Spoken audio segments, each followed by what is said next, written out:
할렐루야. 우리 전우자고 계신 분들과 사랑과 교제 인사 나눕니다. 주님의 이름으로 사랑합니다. 주님의 이름으로 축복합니다. 감사합니다. 자, 오늘 로마서 강의 37번째 시간, 복음의 능력, 그분과 함께 죽고 그분과 함께 살고, 같은 제목으로 오늘 또 하나님의 말씀을 함께 보도록 하겠습니다. 자, 이제 주변에 말씀 못 듣게 하는 거 다 내려놓으시고, 자, 고개 드시고, 자, 집중해서 하나님의 말씀 같이 듣도록 하겠습니다. 자, 아주 훌륭하고 우리 선교사님들의 귀감이 되고 많은 후배 선교사들이 배우고 싶어하는 그런 선교사님 중에 미국의 북장로교회 출신이고요, 이번 인도 선교사세요. 그리고 별명이 기도의 사도입니다. 이게 존 하이드 인도 선교사님이 계세요. 이분이 1892년에 인도에 파송돼서 평생을 인도를 섬겼던 분이에요. 이분이 젊었을 때 처음 인도에 파송을 받고 인도로 발걸음을 옮길 때 있었던 일을 그 책에 보면 적어 놓았는데, 그 책에 보면 이렇게 되어져 있어요. 이제 1892년이니까 비행기가 없잖아요. 그러니까 어디를 가면 다 배를 타고 갈 때죠. 배를 타고 인도로 파송을 받아서 이제 가는 거예요. 청년 존 하이드가 가는데, 배 안에서 이렇게 그동안에 있었던 일을 돌아보고 자기가 파송되어 가는 이 젊은 자신을 바라볼 때 너무 자기가 대견스럽더래요. 너무 대견스럽더래요. 왜냐하면 자기 아버지가 목사님이에요. 그러니까 어머니도 굉장히 신앙이 깊으신 분이에요. 그러니까 신앙이 아주 깊은, 유서 깊은 가문에 태어난 거죠. 그러면서 거기서 자랐고 훌륭하게 자라서 젊은 나이에 선교사로까지 헌신하고 있고, 남들은 잘 모르는 그런 인도에까지 가려고 배를 타고 있는 그 자신이 너무 대견스럽더라는 거예요. 그러면서 자기가 배웠던 그 위대한 선교사님들처럼 이 선교사의 이름을 남기는 그런 유명한 선교사가 돼야겠다, 이런 생각을 갖고 마음을 굳게 먹게 돼요. 이제 선교사로 가게 되면 그 나라 언어에 이제 시험을 쳐서 합격을 해야 선교사역을 본격적으로 할 수 있거든요. 근데 이제 인도는 힌디어를 쓰죠. 그러니까 힌디어를 열심히 공부해서 한 번도 유급 없이 자기가 할 수 있는 사역을 열심히 해야지, 막 그런 벅차오르는 감격을 가지고 배에 타고 인도를 향해서 가는 거예요. 그가 묻는 선실에 이제 들어왔는데, 그 선실에 편지가 한 통이 와 있더래요. 이 편지는 누가 보낸 거냐면 자기 아버지의 친구이기도 하고, 어릴 때부터 자기를 이제 봐왔고, 그 존 하이드 선교사님이 어릴 때부터 아버지 친구를 보면서 신앙을 어떻게 보면 배운 거예요. 저분처럼 신실하게 하나님을 사랑하는 그런 사람이 돼야겠다. 그러면서 늘 마음으로 아버지같이 존경하던 그 아버지 친구 목사님, 이분의 편지가 자기 손실에 와 있는 거죠. 너무 반가운 거예요. 그래서 얼른 그 편지를 뜯어봤어요. 편지의 내용은 아주 짧아요. 이렇게 써져 있는 거예요. 사랑하는 존, 네가 성령으로 충만해질 때까지 나는 너를 위한 기도를 멈추지 않을 거야. 이렇게 써 있었어요. 근데 그 편지를 읽고 있던 이 청년 존 하이드 안에 막 분노가 치밀어 오르더래. 나중에는 주체할 수가 없어갖고 편지를 막 구겨가지고 버린 다음에 자기 선실에 내동댕이 친 다음에 가판으로 올라왔어요. 막 분이 막 삭혀지지가 않아. 그래서 막 가판을 막 왔다 갔다 해요. 왜 그러냐면 그 편지 내용이 마치 이렇게 들렸어요. 네가 성령으로 충만해질 때까지라고 써 있잖아요. 그러니까 자기를 어릴 때부터 봐온 그 자기가 존경했던 목사님의 눈에는 자기가 지금 성령 충만하지 않다는 얘기처럼 들리는 거야. 그때까지 기도하겠다라는 이 말이 너는 지금 선교사가 되기에 뭔가 부족해, 이렇게 들렸어요. 그러니까 너무 화가 나는 거야. 내가 젊은 나이에 헌신하고 이렇게 열심히 해서 인도 선교사로 지금 가고 있는데 내가 뭐가 부족하단 말이야. 내가 이 인도에 가는 배를 타고 가면 나는 자연히 성령에 충만한 사람이지. 난 선교사로 헌신까지 했는데 어떻게 그런 말을 할 수 있나. 나는 최고의 선교사가 될 사람인데 말이야.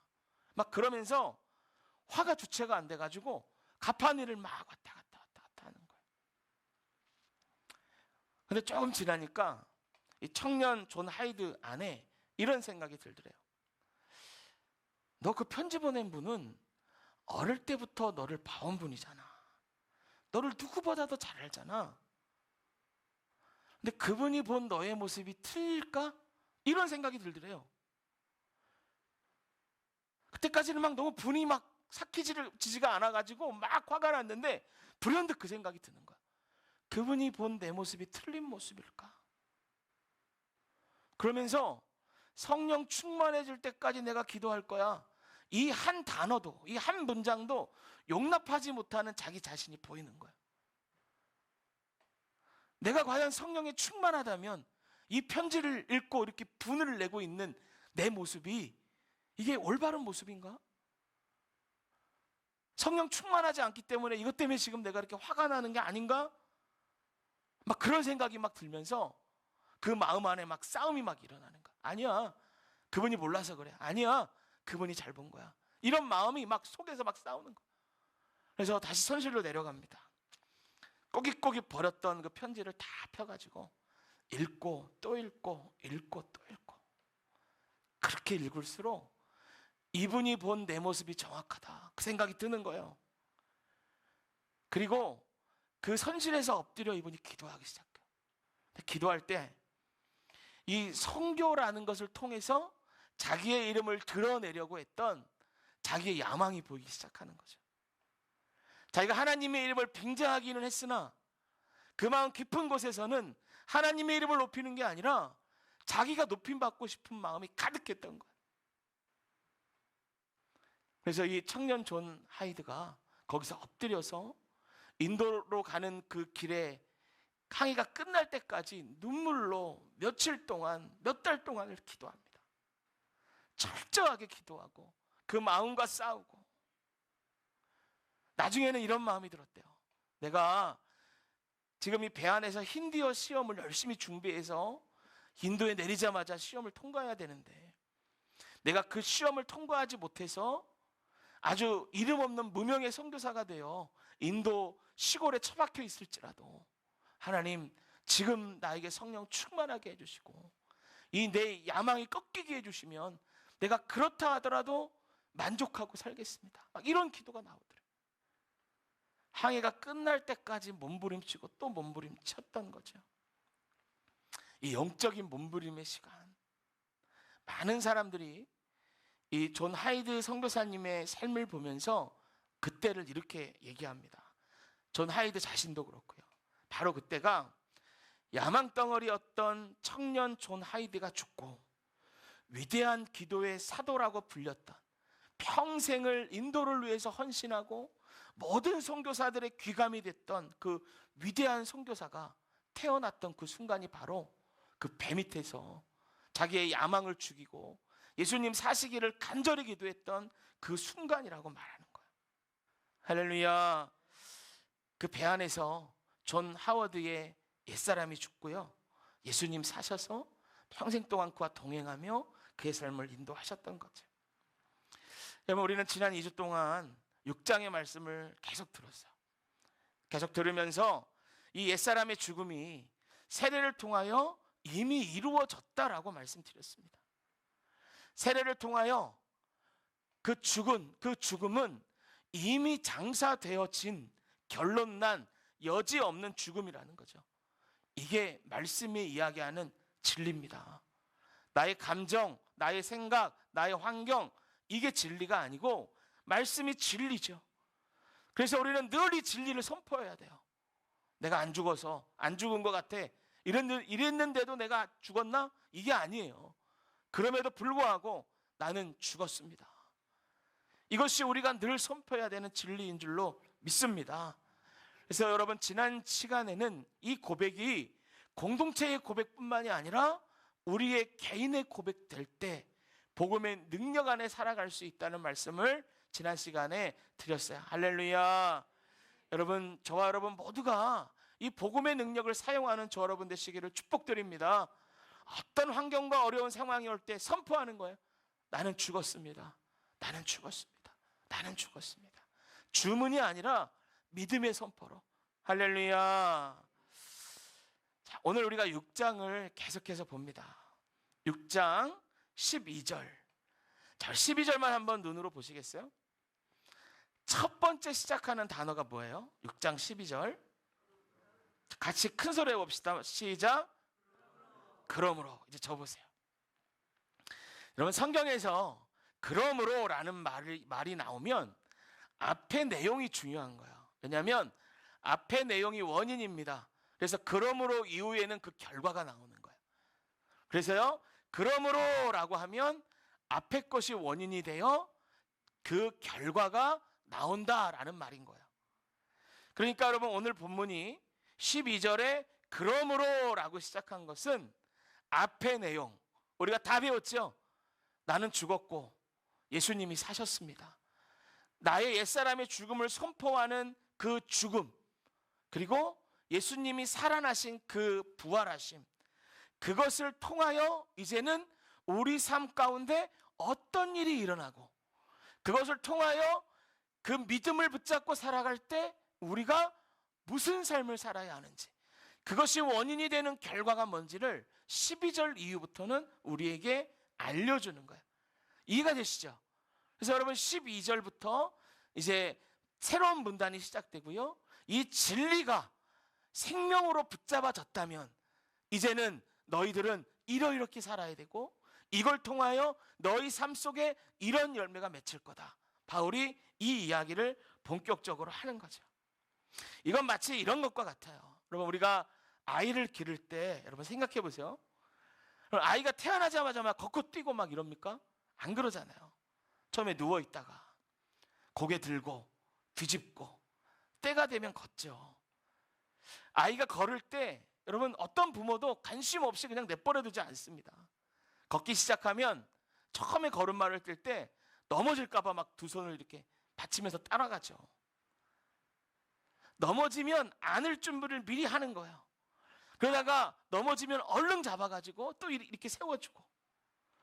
여러분, 어떤 부모도 생각해 보세요. 아이가 처음에 걸음마 하다가 넘어졌어요. 그래서 아이고, 너는 그냥 누워있어. 평생 누워서 살아. 걷다가 넘어지면 다쳐. 평생 누워서 살아. 이렇게 하지 않아요. 왜냐하면 지금 넘어졌다고 평생 누워있으면 안 되기 때문이에요. 때가 된 거죠. 이제 걸어야 될 때가 됐어요. 그걸 넘어서야 뛸 수도 있고 평생을 두 발을 딛고 살 수가 있는 거예요. 그래서 넘어질지언정 다시 도전하게 격려하는 거예요. 부모가 그렇죠. 다시 한번 해보자. 아이고 하면서. 그래서 아이가 두세 걸음 막 이렇게 걷기 시작하면 남들이 볼 때는 아무것도 아닌데 부모는 안 그렇죠. 폭풍 칭찬을 하고 막 지금은 동영상 찍어가지고 막 사방에 자랑하고 끝이 없는 거예요. 마치 그런 것과 같아요. 여러분, 1절부터 11절까지는 하나님이 다 세팅을 마치신 거예요. 다 세팅을 다 맞춰놓고 이렇게 말하는 거예요. 그러므로 이제 걸어라 말씀하시는 거예요. 그러므로 이제 할 수 있어. 왜? 다 내가 세팅을 맞췄어. 너를 붙잡아 주려고 나의 손이 너와 함께 있어. 여러분, 이와 같이 걷는 방법, 신앙 안에 주저앉아 있던 우리 영혼이 일어나 이제 당당하게 걸을 수 있는 그 방법, 그게 12절 이후부터 나오는 거예요. 그래서 여러분, 12절 이후의 말씀을 들을 때 저 여러분이 늘 기억하십시오. 세팅은 끝났습니다. 이제 걸어야 될 때가 왔어요. 평생 주저앉고 누워만 있으면 안 돼요. 한번 12절부터 13절, 제가 이제 스크린에도 띄우고 말씀도 볼 텐데 같이 한번 읽어보시겠어요? 12절 13절 한 번만 더 우리 같이. 어떤 말씀인가? 천천히 한번 12절 13절 같이 읽습니다. 시작.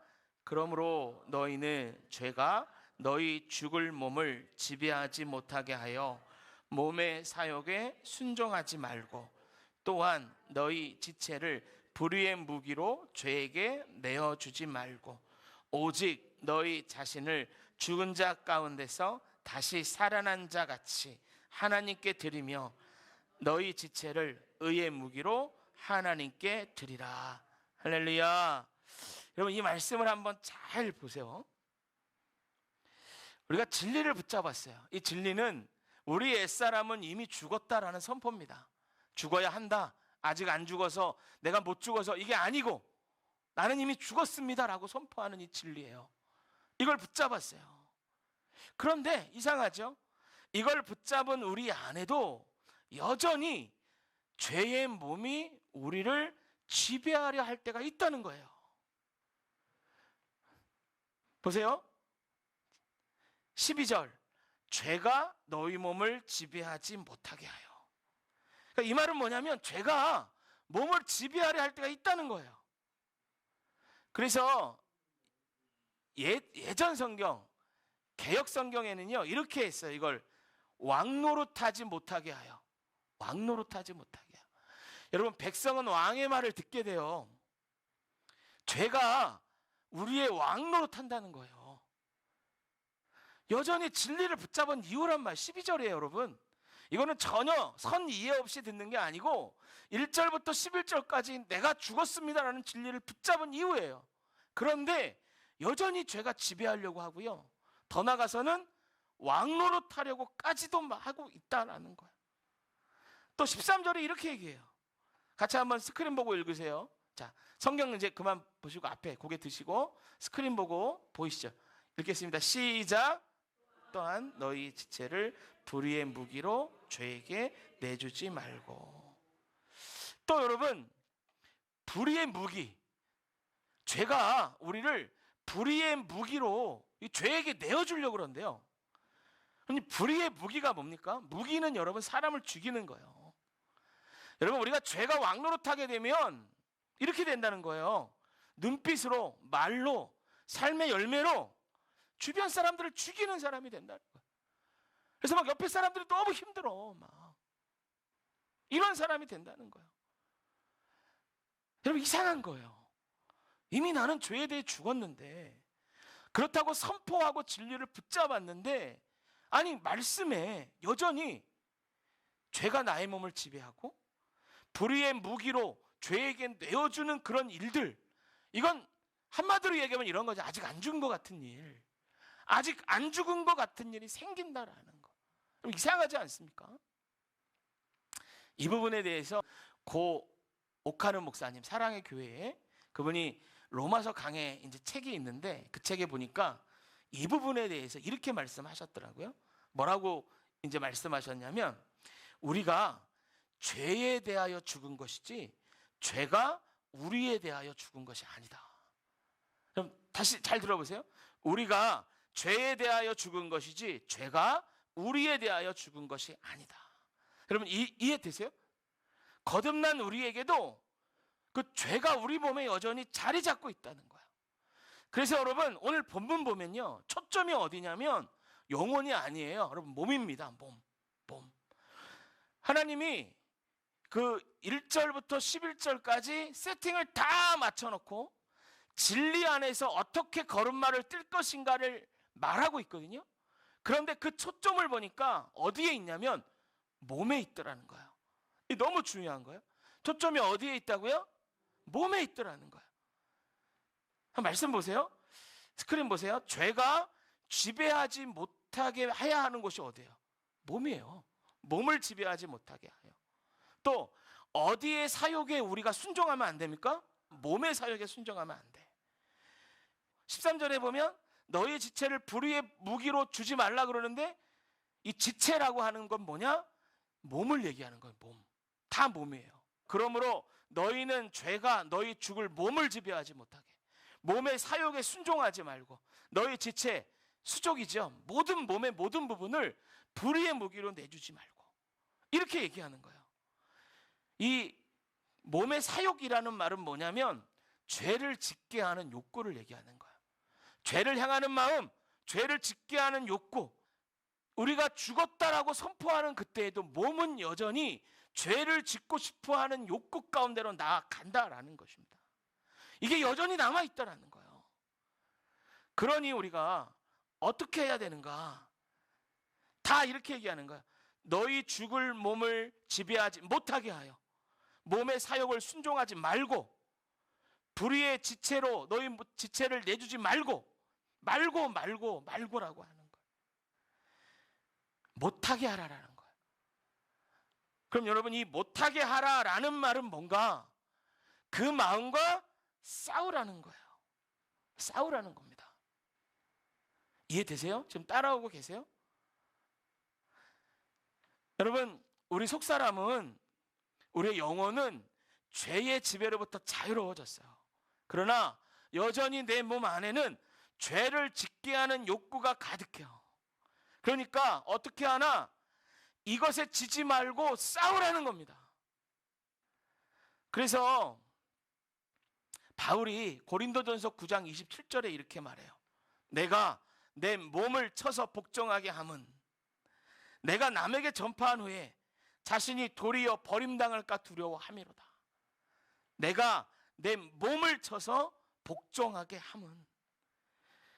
그러니까 여러분, 처절한 싸움이 있다는 거야. 바울도 복종하게 한다는 말은 뭡니까? 첫 번째는 아직 복종하지 않은 부분이 있다는 거예요. 두 번째는 복종시키기까지 시간이 필요하다는 거예요. 그런데 여러분, 이 복종시키기까지 필요한 시간은 그냥 되겠지, 아니 그냥 시간이 지나면 자동으로 되겠지, 그렇게 흘려보내는 시간이 아닙니다. 쳐서 복종하게 하고 죄와 싸우는 시간이 우리에게 필요한 것이죠. 여러분, 이제는 복음의 능력으로 죄를 향하는 우리의 육체의 사욕과 싸우라는 거예요. 그러니까 여러분, 인간인이 그렇다, 말씀을 지키면서 다 어떻게 사나, 이거는 성경이 아니에요. 잘못된 묶임이에요. 잘못된 생각이에요. 성경이 아닌 잘못된 생각이라면 이건 누가 주는 겁니까?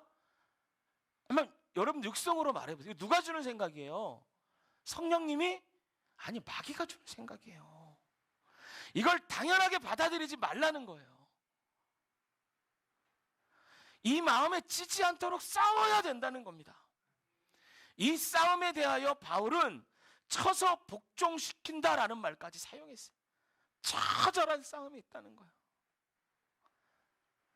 여러분, 오늘 본문이 말하는 몸의 정의가 뭔가? 몸의 정의에 대해서 이렇게 얘기해요. 죽을 몸이라고 분명히 얘기합니다.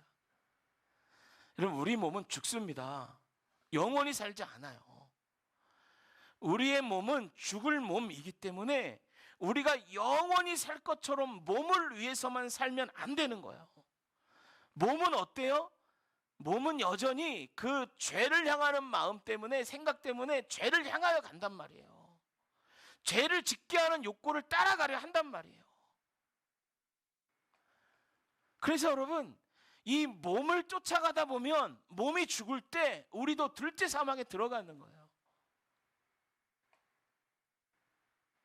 그래서 기억하세요. 나는 죽었습니다 라고 고백할 때도 안 죽은 것 같은 일들이 일어나요.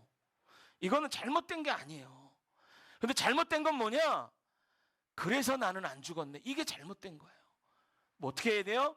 그럼에도 불구하고 나는 죽었습니다, 이게 결론인 거예요. 과거로 돌아가는 게 아닌 거죠. 그러면 이 싸움을 어떻게 싸워가야 되나? 여러분, 바울은 내 몸을 쳐서 복종시킨다라고 말하기까지 처절한 싸움이라고 그랬어요. 이 싸움이. 그런데 우리 하나님이 이 처절한 전쟁터로 우리를 밀어놓고 아무 무기도 없이, 전략도 없이 그냥 전장에 보내서 싸워라 이렇게만 하셨는가? 아니에요. 이길 수 있는 무기와 전략을 주셔서 우리를 이 전쟁터로 내보내신 거예요. 아까 말씀드렸죠? 아이가 걸음마할 때 부모는 이미 넘어지면 받을 준비를 다 하고 있다고. 13절 하반부가 이거 얘기하는 겁니다. 자, 13절 하반부 한번 읽어보세요. 스크린 보시고 시작. 또한 너희 지체를 불의의 무기로 죄에게 내어주지 말고. 자, 아주 중요한 말씀이 그 이 뒤에 나와요. 그러면 불의의 지체로 내어주지 않으려면 어떻게 해야 되나? 읽습니다. 시작. 오직 너희 자신을 죽은 자 가운데서 다시 살아난 자 같이. 할렐루야, 할렐루야. 여러분, 이게 뭐냐면요, 11절의 반복이에요. 11절의 반복. 11절 스크린 보고 읽어보세요. 시작. 이와 같이 너희도 너희 자신을 죄에 대하여는 죽은 자요 그리스도 예수 안에서 하나님께 대하여는 살아있는 자로 여길지어다. 할렐루야. 크게 해봅시다. 여길지어다. 여길지어다. 그래서 이 말을 하는 거예요. 죄를 향한 욕구가 내 몸을 지배하려 할 때 우리가 어떻게 선포하나? 나는 죽었습니다. 할렐루야. 이 진리를 붙잡는 거예요. 안 죽인 것 같아도 죽은 걸로 여기는 거예요, 여러분. 이게 우리의 무기인 겁니다. 여기는 거. 끝까지 죽었다고 여기는 거. 그러면 이제 어떻게 되나? 13절 마지막. 13절 시작. 너희 지체를 의의 무기로 하나님께 드리라. 할렐루야. 의의 무기로 우리 지체를, 우리의 삶을 하나님께 드리게 된다는 거야. 아까 여러분 불의의 무기가 뭐라 그랬어요? 죽이는 거라 그랬잖아요. 말로, 눈빛으로, 삶의 열매로. 여러분 목숨을 빼앗아야만 죽이는 게 아니에요. 그 사람의 인격을 말살하고 죽이는 삶을 우리가 살았는데 나는 죽었습니다 선포하고 죽은 걸로 여기고 살다 보니 이제 어떻게 되나? 살리는 사람이 된다는 거예요. 의의 무기로 변화된 삶을 산다는 거예요. 복음을 살아나게 되고요. 살리는 삶으로 하나님께 드려지게 되더라는 거예요. 그래서 몸을 쳐서 복종시키기까지 하는 이 처절한 전투의 무기는 나는 죽었습니다. 끝까지 나는 죽었습니다. 그럼에도 불구하고 나는 죽었습니다. 죽은 것으로 여기는 거예요. 할렐루야. 여러분 이해되시죠? 믿음으로 우리가 이 고백을 하는 거예요. 이 진리를 끝까지 선포하는 것입니다. 여러분 죽었다고 여기는 거, 진리를 선포하는 거 어색할 수 있어요. 처음에는 사람이 그렇거든요. 몸의 환경만 변해도 어색함을 느껴요. 그런데 우리 영혼이 변하고 이제는 주저앉아 있는 사람이 일어나서 처음 걸음마를 뛰는데 어떻게 어색함이 없겠어요. 제가 보령에서 사역을 마치고 안산으로 개척하고 안산에서 이제 살게 될 때 처음에는 이제 안산에 이제 교회를 개척하고 이제 집도 교회 한 칸 막아서 마련하고 그렇게 이제 거기서 사는 거잖아요. 근데 처음에 갔는데 안산이라는 도시가 너무 어색한 거예요. 그래서 다른 도시에 갔다가 다시 집에 갈라치면 이거는 남의 집 가는 것 같은 거야. 저만 그런 줄 알았더니 제 아내도 그렇더라고. 그런데 시간이 지나니까 거기에 적응되는 거죠. 그 도시를 품고 살다 보니까 거기가 집 같아. 편안해져. 그래서 뭐 다른 데 아무리 좋은 데 가도 빨리 집에 가고 싶은 거예요. 여러분 몸이 잠깐 바뀌어도요 사람에게는 적응할 시간이 필요합니다. 그런데 영혼의 걸음마를 뛰는 이 지금 어찌 어색함이 없겠어요? 어찌 이상하지 않겠어요? 그러나 우리는 다시 옛날로 돌아갈 수 없는 거예요. 우리는 다시 뒤로 돌아가서 그러니 나는 안 죽은 것 같아 도루묵 될 수가 없는 거예요. 그럼에도 불구하고 나는 죽었습니다. 진리를 선포하고 우리 육체가 여전히 죄의 지배를 받으려 할 때 그 마음과 싸우고 이 진리를 선포하는 무기로 승리하는 저와 여러분 되시기를 축복합니다. 여러분 제가 처음에 존 하이드 인도 선교사님 얘기 말씀드렸어요. 그분이 배에서 그렇게 처절하게 자기의 욕망의 그 옛사람의 죽음을 선포했습니다. 그리고 선교 사역을 나갈 때 그분 안에는 죄가 몸을 지배하려고 하는 그 싸움이 없었겠어요? 있었겠죠. 여러분 성경의 모든 위인들이 한번 하나님을 만나고 나서 죄의 몸이 그를 지배하려는 싸움이 없었겠습니까? 사도 바울이 다메섹에서 도상에서 예수님 만나고 죄의 몸이 그의 몸을 지배하려 했던 싸움이 없었겠어요? 그러면 고린도전서에 몸을 쳐서 복종시킨다라는 말도 안 하죠. 이런 싸움은 누구에게나 있는 거예요.